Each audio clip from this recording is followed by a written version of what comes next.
21 minutos magkalikan sa alas 6 sa aga. Sa dugang pangabalita lokal, hugod nga ginapatuman sang Police Regional Office 6 ang Bloodless Campaign sa ilang mga anti-illegal drugs operations.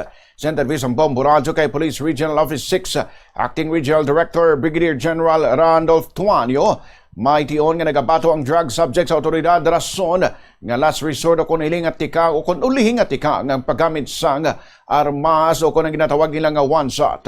Bahayag ni Tuanyo ginatinguan gid sang kapulisan nga madakop ang subject nga wala sa may madisgrasya apang kung hindi madala sa negosasyon o kung pagpasungka kag nagpalupok ini sang armas lutang batok sa operatiba, wala na sa iban nga mahimo ang kapulisan kundi nga magdepensa man sa ila kaugalingon.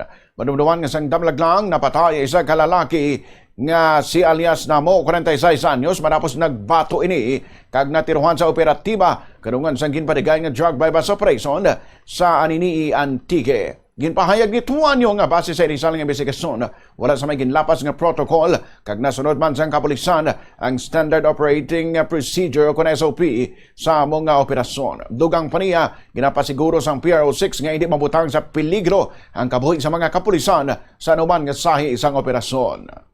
Ang pinakamandato po talaga ng National Police pagdating po sa anti-illegal drugs ay bloodless campaign pa rin po tayo. Pero sinasabi nga po natin na hindi naman natin hahayaan po na malagay sa bingit ng kamatayan ang buhay ng ating pong mga operatiba. Pinaka-last recourse po talaga yung paggamit ng armas o yung tinatawag natin na warning shot.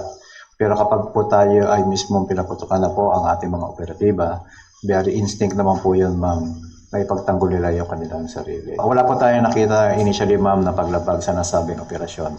Pero magkaganon pa man po, alam po kapag may namatay po sa operations, ay nagpapatuloy po yung investigations po kaugnay po nito.